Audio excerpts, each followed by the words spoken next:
In the last video, we talked about what I call recruitment pulls, which is pulling at a max intensity or a sub-maximal intensity to a perceived exertion with very little equipment. The thing that I want to demonstrate with this video is another type of training intervention I call velocity pulls or hangs. Velocity in this context is a bit of a misnomer. Instead, we could call them high rate pulls or hangs. Velocity just had a little bit more of a catch to it. The thing that we want to differentiate between velocity hangs and recruitment pulls is this idea of which one is more specific and likely to give us a transfer to rock climbing better. One of the important distinctions I want to make with this video compared to the last video on recruitment pulls is the rate. So we can also call power high rate strength, or also speed strength or strength speed. Those are simply different terms used to describe a movement that could be a strength training movement. However, we've changed the load and we've changed the rate of force production. In a lot of those typical movements that we use, bench pressing, deadlifting, pull-ups, etc., even climbing, we can use the term velocity because velocity requires a measurable distance that the athlete moves through a movement. When we train the finger flexors, we're not really going through a range of movement at the finger flexors, so we're going to use the term high rate in this example. I've drawn the graph, what would be a force velocity continuum, to demonstrate my point. If we use performance styles of loads only, if we're only climbing at our maximum intensity, what we notice over time is our ability to produce high levels of force goes down. That's essentially because the rate in which we're producing that force on average is quite high, which doesn't give us enough time to produce high levels of force. In the last video, we talked about how doing a specific finger maximum strength test was limited by some sort of time. 5 seconds, 7 seconds, 10 seconds, those are the most common. But if we compare that to the rate at which we develop force in a climbing context, all of those are not very specific. And that's why I wrote here, strength training or maximum strength training, low speed strength is too slow to really increase someone's ability to perform sport at much higher rate. I've drawn down here another example that I want to show where recruitment is the goal. So ultimately, with our maximum strength training, high levels of recruitment is the primary objective. We can do that with all of these particular time frames, which is on the x-axis. 5 seconds, 7 seconds, 10 seconds, even 30 seconds, we can hit high levels of recruitment. However, the loads are going to be different. 5 seconds, the load's going to be the highest. 30 seconds, the load's going to be the lowest. All of those time points, however, are too slow for a direct specific transfer to the sport. I drew down here in red, hard to see. That's typically what we worry about when it comes to high rate loading for sports performance. The rest of this video, we're going to demonstrate how you can measure rate of force development or high speed strength with the Xergo G Strength 500. If you don't have one of those units, that's okay. You don't really need to measure high speed strength. What's more important is that you understand the difference between maximum strength training and high rate or high speed strength training to get a better and more specific adaptation with your training. So the first thing we want to do is measure maximum recruitment or measure peak force. Those essentially are the same thing in a given day. So anytime you want to measure high rate strength or rate of force development, you want to first measure low speed strength or maximum recruitment. Essentially, we're doing a recruitment pull again. We're just measuring that. If you're curious about the recruitment pulls, we shot a video previously that you can watch all about recruitment pulls. I'm going to demonstrate one today simply to get the numbers that we're going to use to compare after the videos to help be more actionable with the information that we get from the high rate force. So I'm going to use a dumbbell to counter weight my system so I don't lift my body off the ground. I'm going to tare my scale to 0, which I've already done, and we're going to do a left hand recruitment pull first. So 5 seconds, 4, 3, 1, and look.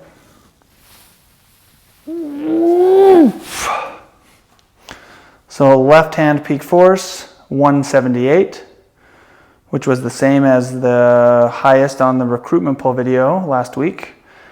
And let's do the right hand, 5 seconds. 4, 3, 2, 1.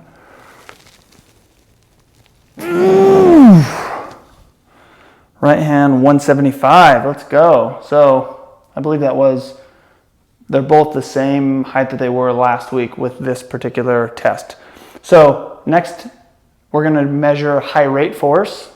So we're going to have the same setup. The primary difference is we really care about the timing. So that's the thing that matters with rate of force development testing, is I want to try and get no force on the edge before I start pulling, and then I want to go from 0 to 90 as quickly as I can, or 0 to 100%, right? You're never going to get 100% of your force. That would be pretty incredible, but we want to pull quickly and rapidly for only 1 second. So let's demonstrate how we do that. So for this version of the test, we're going to do the same exact thing, except we're going to be more particular about the athlete hitting the edge as quickly and hard as they can when, in this case with the G strength, the timer hits 0. If you're using another tool, it doesn't really matter about the countdown. That's one of the things that this particular tool has that we need to be sensitive with.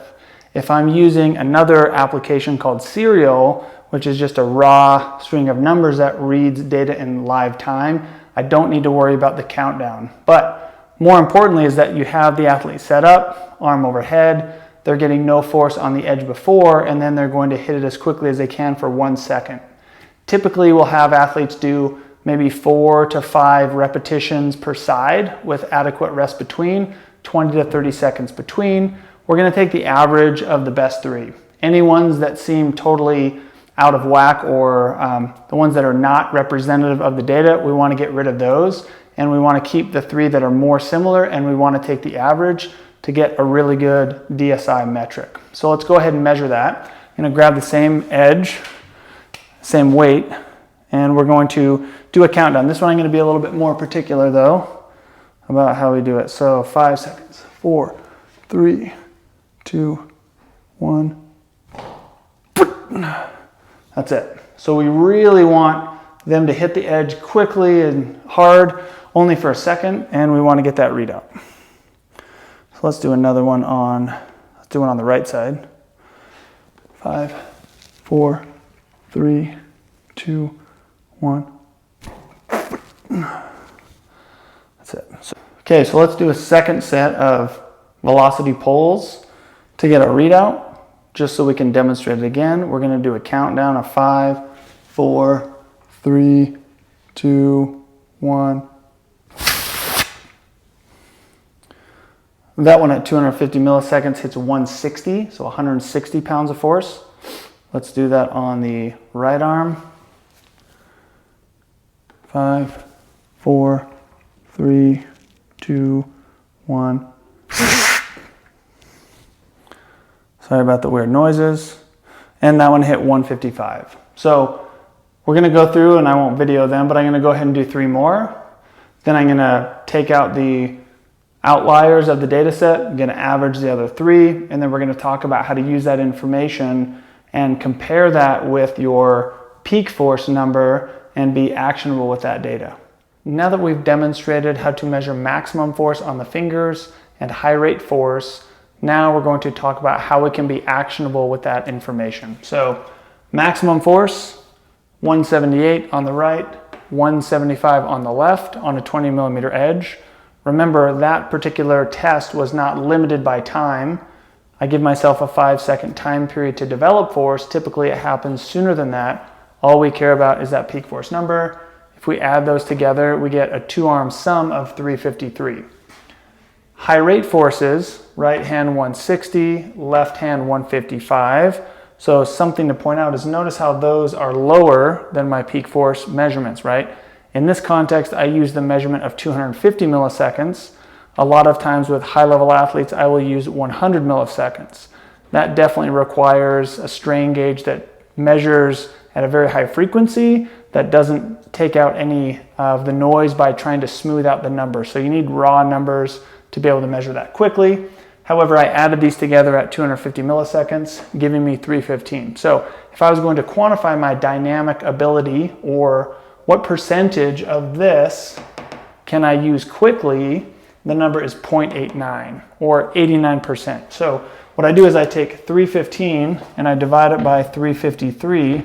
That gives me my 89 or 90%. If we round up, my peak force I can hit or access very quickly. So the research would suggest that if we have athletes that fall within this range, 60 to 80% maximum, or what's called their dynamic strength index, using both makes sense. Strength intervention as well as a power training intervention. If we have athletes that have greater than 80%, that means they're accessing high percentage of their maximum very quickly. They would be better off using strength training interventions to continue elevating that number. If we have athletes that are below 60%, those athletes want to increase their power output. So as you can see, this is just a methodology that we can use to help put a number behind the outcomes of our training interventions or what types of strength an athlete might need in order to reach their performance goals. If we use these numbers in the context of different types of climbers, if I have a sport climbing athlete that has a DSI number that's 0.89 or 0.90, they would benefit by strength training and dropping that number a little bit. They're essentially driving around town with their pedal to the metal. They're utilizing a high percentage of their maximum every single effort. That could be a pacing, tactics kind of change strategy, but that also could be a training adaptation. Maybe they're doing too much moonboarding. Maybe they're doing too much limit bouldering. They need to taper down how much of that force they're using in that time frame to be able to expend less energy and travel a greater distance. By contrast, if I have a primarily focused bouldering athlete that has below 60% DSI, I've never seen that, but if I did, then I certainly would have them increase how much time they spent on something like a moonboard or a tension board or using a campus board with their feet on. In that context, we want to train that athlete to generate more force or high percentages of their maximum very quickly. In the next video, we're going to cover a bunch of methods that we can use in the climbing gym with the resources that we have to increase rate of force development. It's definitely a continuum, starting with something that has more rate, less eccentric load, less overall intensity or load, and progressing that to the things that have the most load in order to help you get a better understanding how you could increase your high rate strength in a safe way. If you have any comments, leave them below. We'll get to them as quickly as we can.